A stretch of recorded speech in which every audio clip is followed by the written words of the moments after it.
Do you need a plant to help you keep ghosts out of your house? Or maybe you'd just like to learn about a plant that has a cool medical history, one that was actually used during the 1918 flu pandemic.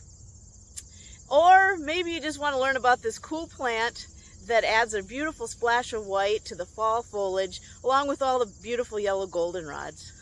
Hey, I'm the Iowa Prairie Girl. I'm coming to you from Lime Creek Nature Center in North Iowa, Saragota County, Mason City, Iowa. It is the third week in September, and it's a beautiful morning.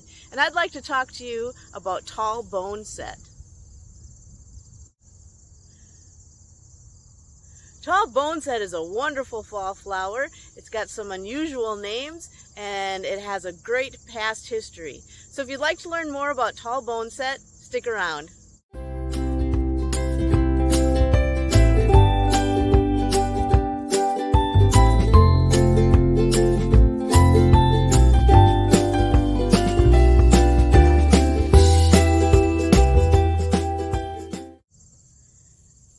Tall boneset is a late bloomer.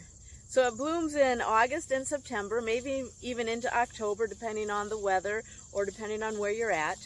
To identify tall boneset, first off, the plant grows to be about 2 to 6 feet tall, and then it has these flat inflorescence. So it's a very straight plant, doesn't branch off until you get to the very top, and then it starts to branch off with the flowers. And like I said, it's flat on top, and then it has these disc flowers. Let's see if I can get that up there for you. Disc flowers. It has no ray petals, just these discs. And then each of these has about 4 to 11 little dull white disc flowers that have 5 little petals. You'd have to really get in close with a camera or a microscope to see the 5 little disc petals. They're kind of triangular shape. And then they have these, I think they're styles that come out, long stringy styles that come out. And so it kind of gives it this real hairy kind of look. This plant has no scent. Once the plant starts to bloom, it'll bloom for about a month to a month and a half. And as you can see, it kind of gets this big bushy appearance. They will kind of grow in colonies. So you might have a field that's just spread with white boneset. Because it's blooming later in the summer and into fall, it's a great plant to have around for your pollinators. It's often visited by bees, wasps, butterflies, skippers. So a lot of plants take advantage of this plant being in bloom later in the summer when everything else has kind of died off. You also might also see some spiders on it. I don't see any right here, but it's often visited by spiders, and they're coming in to get a quick lunch off of some of those insects. So obviously it's got a lot of different flowers on this plant, and each of those little flowers will turn into seed, and they turn into a brown fluff, and then they'll blow away in the wind like a dandelion. Stem has little white hairs on it, and it's a green color, but it can also turn kind of a dark maroony brown color. The leaves grow to be about 2 to 5 inches long and about 1 inch wide. They have real conspicuous 3 veins that go along the leaf. They're green, kind of a darker green. They are lancet shaped. They have a pointy tip, and then they kind of taper at the base. How they present on the stem kind of varies, but really they don't have much of a stem themselves or a petiole. They almost, the books don't say they clasp, but they almost look like they kind of clasp onto the stem. The leaves are very bitter tasting. Cattle don't like them. This plant is deer resistant. Deer are smart enough to stay away from it. And actually, these leaves are quite poisonous. More potent when they're green, but still even potent when they're dry. So this is a poisonous leaf. Tall boneset likes full sun.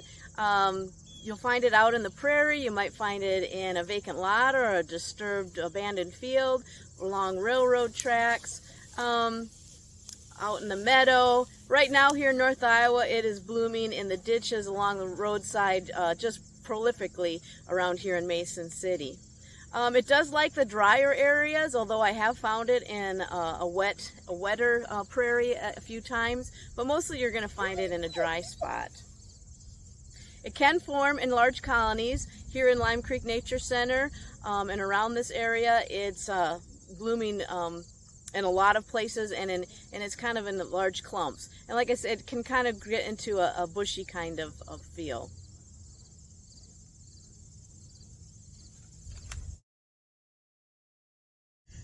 There are 3 different types of boneset in Iowa. There's false boneset, which really likes dry, rocky areas, and it looks different than tall boneset because its flowers are a tannish color, quite kind of a bizarre, and they're real shaggy looking, and they're tan colored. There's common boneset, which likes wet feet. You're going to find it in a marsh or in a fen. It has white flowers, except its leaves are completely different than the tall boneset. Its leaves are longer, and they are a crinkly look to them, and they're very opposite. They almost kind of clasp opposite of each other on the stem, and so they almost look like they're a one complete stem going across or one complete leaf going across the stem. And then you have your tall boneset. But tall boneset also looks like white snake root. The difference between those, or how to distinguish between those, is that white snake root grows in the shade, and you'll find it in the woods or along the edge of a woods, and it has a heart-shaped leaf. And you can learn more about white snake root, very hard to say, in my video on that plant.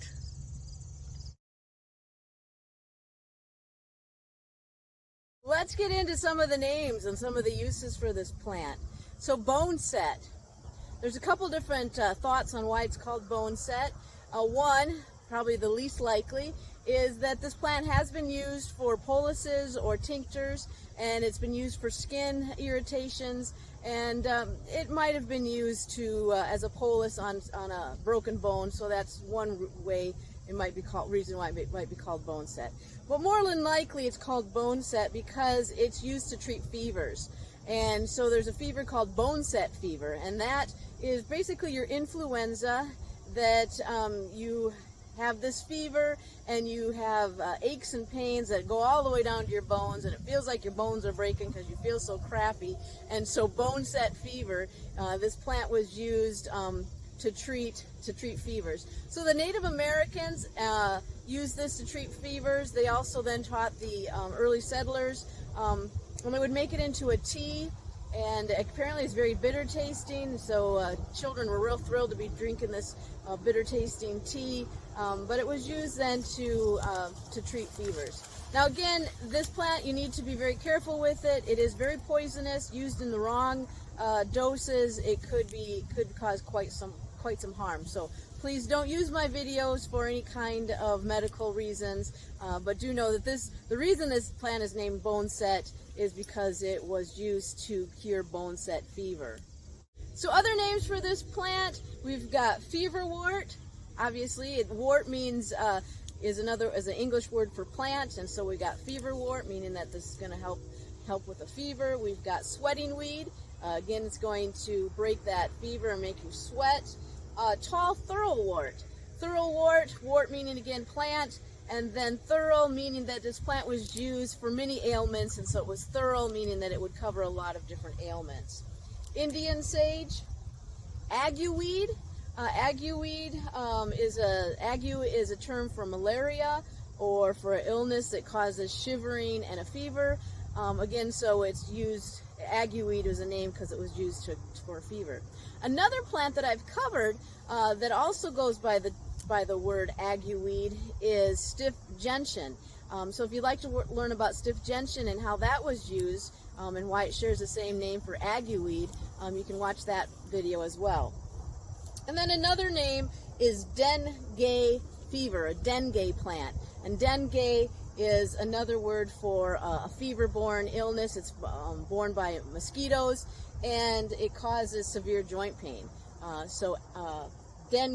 Dengue weed is another name for this plant. There was a study in 1918 during the flu pandemic that killed thousands and thousands of people. There was a study where they used tall boneset on 1,000 people, and only 5 of those people perished from the influenza. If you recall, if you know your history, back in 1918 there weren't any antibiotics, and so when that influenza came through, there were thousands of people killed. But boneset was one of the medical plants that was used to treat people with that influenza.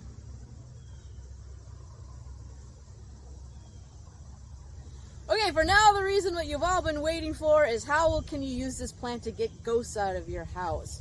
So if you want to keep evil spirits out of your house, you would hang fresh boneset over your doorway, or you could burn it, and that will drive away ghosts. Now, the most potent boneset is boneset that is grown around a graveyard. Well, thanks for watching my video. I am the Iowa Prairie Girl. I'm at Lime Creek Nature Center in Mason City, Iowa. I appreciate that you watch my videos. I hope that you share them. I hope you subscribe to my YouTube channel. And I hope that you get out.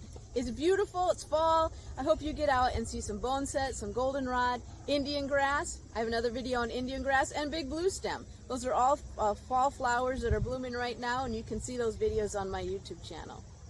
I hope you get out and see something wonderful while you're out exploring. Thanks for watching.